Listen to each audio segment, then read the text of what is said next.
While the battle between the White House and Democrats wages on, some in the president's circle and even in the faith community think they may have the answer to stop the impasse. It's got to be wall plus something else. According to Senator Lindsey Graham and a handful of other Republicans, that something else could include legal work permits for so-called dreamers. He's not alone. Reverend Samuel Rodriguez made his point clear, writing, "The time is now. Fund the wall and give us DACA." That's a tough pill for both conservatives who say it's too close to amnesty and Democrats who offered a similar deal last year that the White House ultimately rejected. City living, Yeah. but then now I'm like, I cannot leave. Like, where will I go? I don't even know. Claudette Monroy is talking about Washington, D.C., the city she calls home. The 32-year-old church operations manager moved here as a teen from Mexico. My dad passed away, and so that my mom, started working and trying to provide for our family.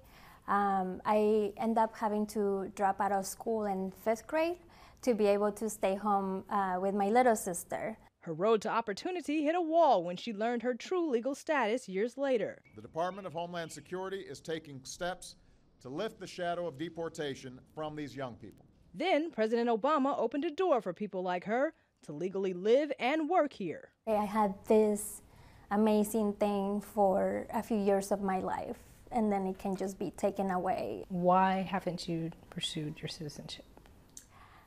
Sadly, I mean, if people look into immigration, there is not a path. The road from immigrant to citizen is a bit more complex for dreamers. To become a citizen of the United States, you first have to become a lawful permanent resident, which means you have a green card.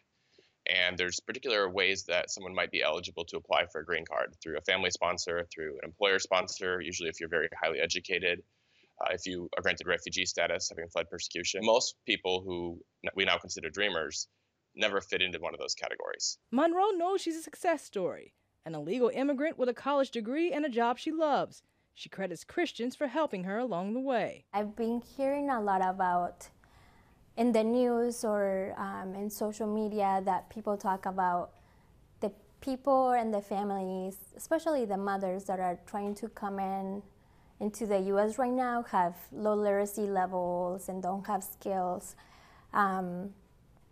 And for me, I think that what made the difference was the people that came around me. Now she says she wants to make a difference too. I go on prayer walks around our city. I do prayer walks around the Capitol and the White House, because sometimes I just feel like I can't do anything, but I'm like, well, God can. Amber Strong, CBN News, Washington.